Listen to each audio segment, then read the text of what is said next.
Hello everyone. Before we talk about building confidence, let's clear one thing up. Confidence isn't something you're born with. It's something you build. It's not reserved for the loudest person in the room or the one with the perfect life. Confidence is quiet, it's personal, and it begins within.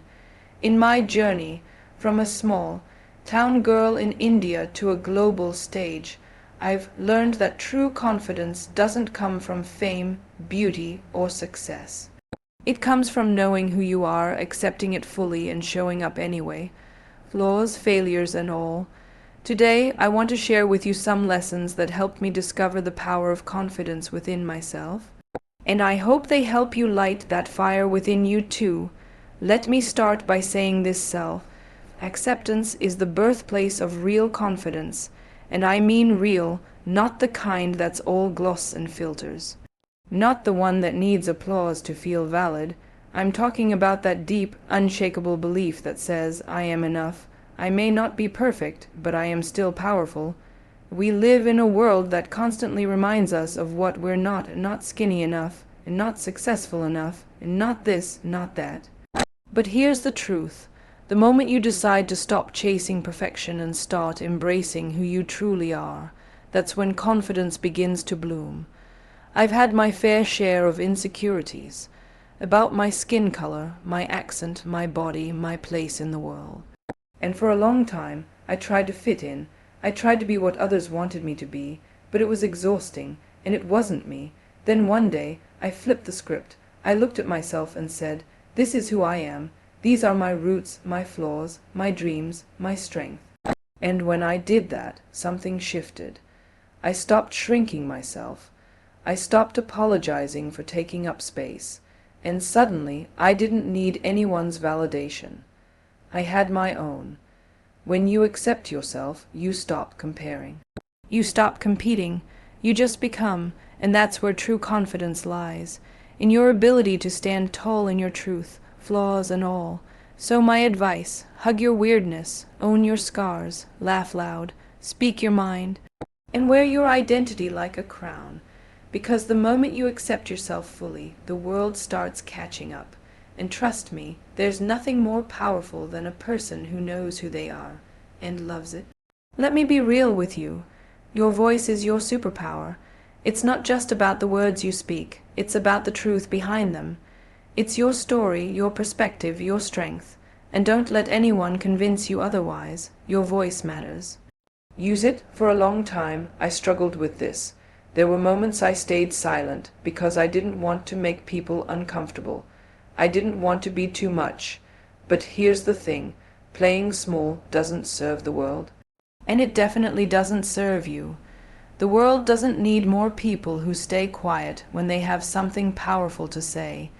It needs more people, especially women, especially dreamers, especially underdogs, who are willing to speak up even when their voice shakes, even when it's unpopular, even when it's scary. I remember the first time I stood up for myself in a room full of people who doubted me. My heart was pounding, my palms were sweating, but I spoke.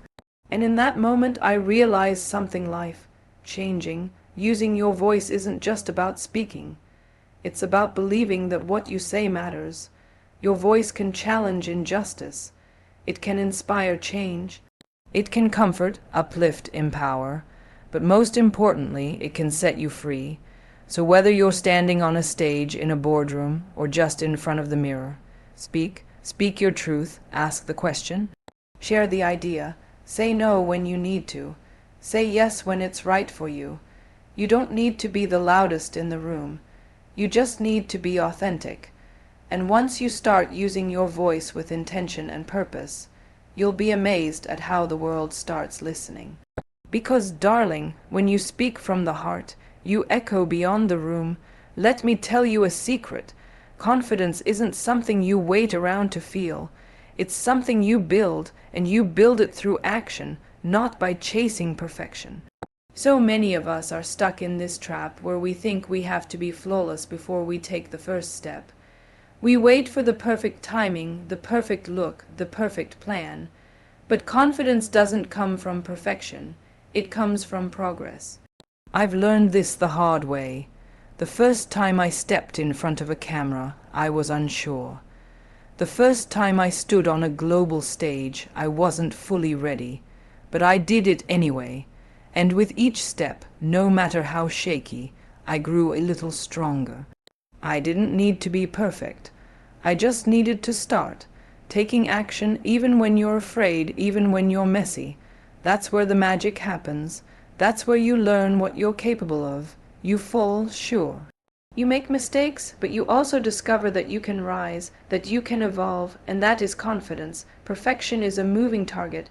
It's an illusion, but action, that's real, that's empowering. And the more you take bold steps, the more you realize you're stronger than your fear. You're bolder than your doubts, so take the shot. Speak up in that meeting. Post the video. Apply for the job. Book the ticket. Do the thing that scares you. Because confidence doesn't show up before you act. It shows up because you act. And darling, don't wait to be perfect to chase your dreams. Start where you are, use what you have, do what you can, and watch your confidence rise.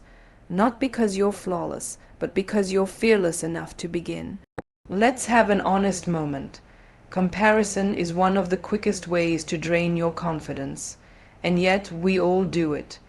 We scroll through social media, we watch others rise, and somewhere deep inside, we start questioning our own worth. But here's the truth that set me free. Their journey is not yours, and your value doesn't decrease because someone else is shining. In my early years, I often looked around and saw what others were doing. Who was getting better roles? Who was on the cover of that magazine? Who was getting praise? And I'd wonder, am I enough? That question haunted me, until I realized that comparison was never going to inspire me. It was only going to paralyze me. Confidence can't grow when you're busy measuring your success against someone else's highlight reel. You lose sight of your own voice, your own story, your own path. And let me tell you, your path is powerful. It's uniquely yours. There's no one else on this planet who can do exactly what you do, the way you do it. So instead of comparing, try celebrating. Celebrate others, and celebrate yourself too. Use someone's success as inspiration, not a yardstick to beat yourself up with. Trust your timing, trust your process. And when you feel that urge to compare, remind yourself, what makes you different is what makes you beautiful. Confidence flourishes when you look inward, not sideways. When you ground yourself in your own purpose and progress, you become unshakable. So the next time you catch yourself thinking, she's better, or he's ahead, stop, breathe and say this, I'm on my own journey, I'm doing my best, and that's more than enough. Because, darling, comparison kills confidence, but self-love revives it. Let's talk about something people often run away from: failure. But I want to flip the script here, because failure isn't the end of confidence. It's the foundation of it. Failures are confidence builders if you're brave enough to face them. I've had failures, personal, professional, public. I've faced rejection, been told no, had moments where I doubted everything, and I won't lie. Those moments hurt. They shake you. But you know what? Every time I fell, I learned. I grew, and I stood up stronger. You see, confidence doesn't come from getting everything right. It comes from falling flat on your face and realizing that you're still standing, that you didn't break, that you can try again and do better. One of my biggest lessons: you don't lose when you fail. You lose when you stop trying. And the beautiful thing is, every time you pick yourself up, you build resilience. You build courage, and most importantly, you build belief in yourself.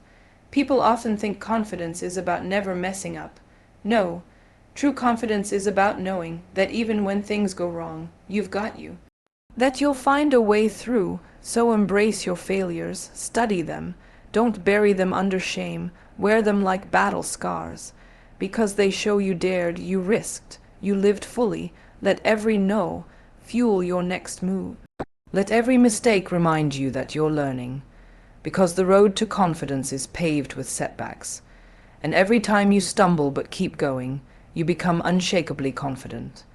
Not in the idea that you'll never fall, but in the certainty that you'll always rise. Remember, darling, success may look glamorous, but confidence, it's forged in the fire of failure, and that's what makes it so powerful. Let me say this as clearly as I can: who you surround yourself with matters. The energy, the conversations, the people you let into your space, all of that either fuels your confidence or drains it. And trust me, I've experienced both. There was a time in my life when I didn't realize how much impact the people around me had on the way I saw myself. I allowed voices that made me doubt, dim, and question my own worth to stick around for too long. And slowly my confidence began to shrink. Then one day I asked myself, why am I holding on to people who make me feel small? That was a turning point, because here's what I learned. Confidence needs the right environment to thrive. Surround yourself with people who celebrate your wins, no matter how small. People who challenge you, uplift you, and call you out with love when you're playing it safe. People who remind you of your strength when you forget. That kind of energy, it's priceless. And it's not just about other people. It's about the energy you allow into your world. What you watch, what you listen to, what you read, it all shapes your mindset. So choose wisely. Feed your spirit, not your self-doubt. You deserve to be in rooms where your name is spoken with respect, where your light isn't dimmed but amplified. And if you don't find those rooms, create them. Build your own table. Invite those who match your fire, not your fear. Confidence is not just an internal process. It's deeply connected to the energy you keep around you. So guard your space. Honor your boundaries and choose energy that fuels your growth, your joy, and your power. Because you, my love, are worth that kind of magic. There's a common misconception that confidence is loud, that it's about being the most outspoken person in the room, the one with the boldest outfit or the biggest entrance. But let me tell you what I've learned. True confidence isn't loud. It's grounded, it's quiet, powerful, and deeply rooted in self-awareness. I've been in rooms filled with noise, people talking over each other, trying to prove something, and then I've seen someone walk in, calm, centered, saying very little, yet owning every inch of their presence. That's confidence, the kind that doesn't need validation because it already knows its worth. You don't have to shout to be heard. You don't have to prove your brilliance. It speaks for itself when you know who you are. Confidence is the calm in your tone when you speak your truth. It's the grace in your silence when you don't need to react. It's knowing that you belong, even if no one says it out loud.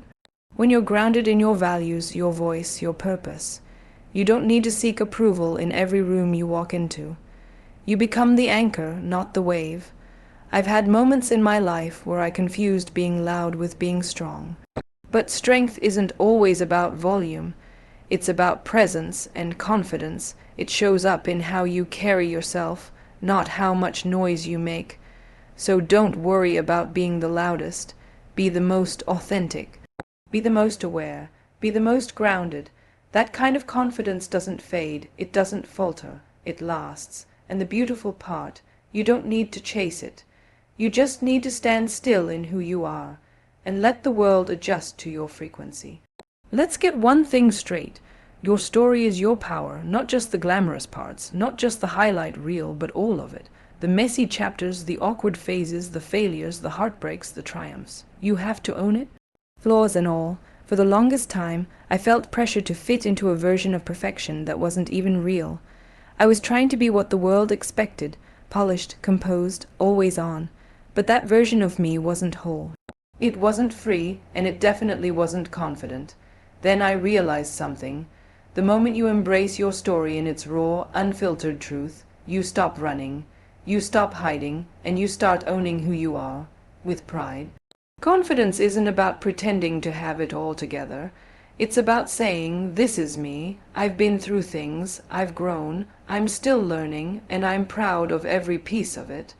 That honesty, that vulnerability, that's where your real strength lies. We all have scars, emotional, physical, invisible, but instead of covering them up, what if we wore them like armor? What if we turned every flaw into a badge of resilience? When you own your story, you give others permission to do the same. You become a mirror of authenticity in a world obsessed with perfection, and people connect to that, they feel that, because confidence that comes from self-acceptance is magnetic. So don't shy away from your journey. Share it. Celebrate it. Let your truth be louder than your shame, because the most powerful version of you isn't the flawless one. It's the real one. And darling, when you finally accept your story, the world doesn't get to define you anymore. You do.